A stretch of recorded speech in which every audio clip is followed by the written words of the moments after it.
Well, what's up everyone, and welcome to the 4th episode of the Finding a Job series, where we equip you with tools to help increase your chances of finding a job.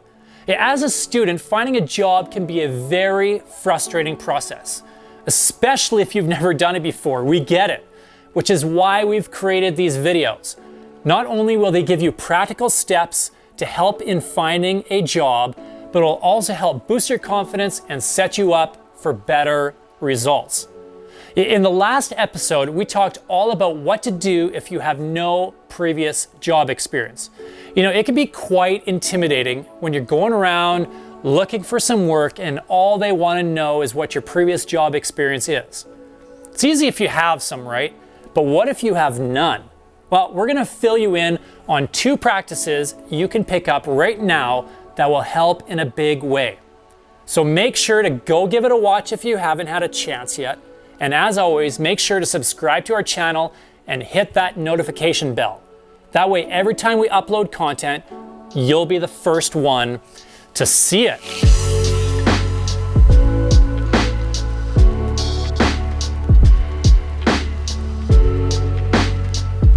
All right, so today we're talking about the 6 basic things you should do when starting to look for a job.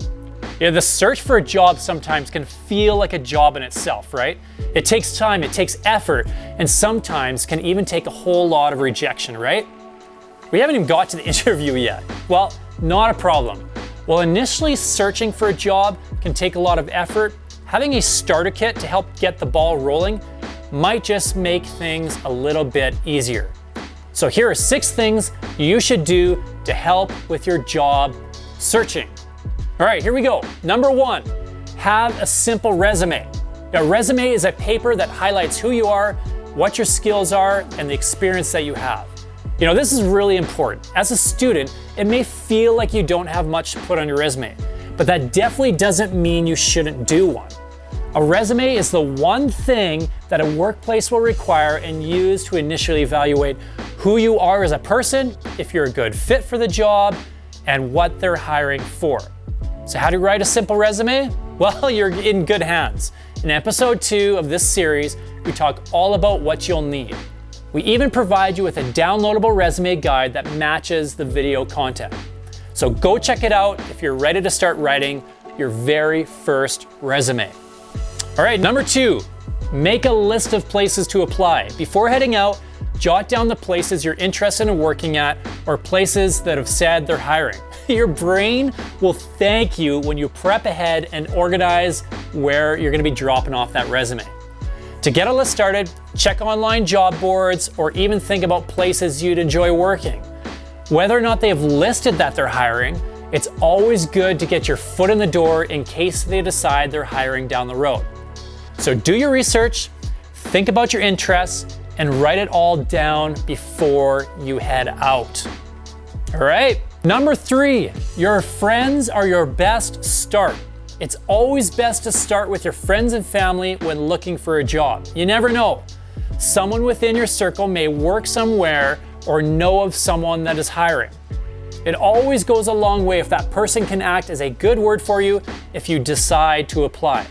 So make sure to ask your friends, family members, or even teachers if they know of anywhere that may be hiring. Number 4, appearance is huge. Always make sure to look presentable when handing off a resume in person.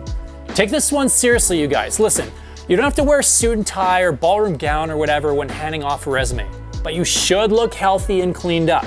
This means having a shower the day of, wearing clean clothes, and doing your hair, and so on. All right, number 5, prepare for rejection. Okay, while it's always good to have a lot of confidence and prepare for success, you need to understand that rejection will happen. You probably won't get a job at the first place you apply to. Now, this doesn't mean you just give up and go home. It happens to everyone that applies for jobs, regardless of age and experience. The key is to keep applying and keep the ball rolling. Eventually, someone will see you're a good fit or take a chance on you, and you'll be well on your way. Lastly, number 6, know the places you're applying to.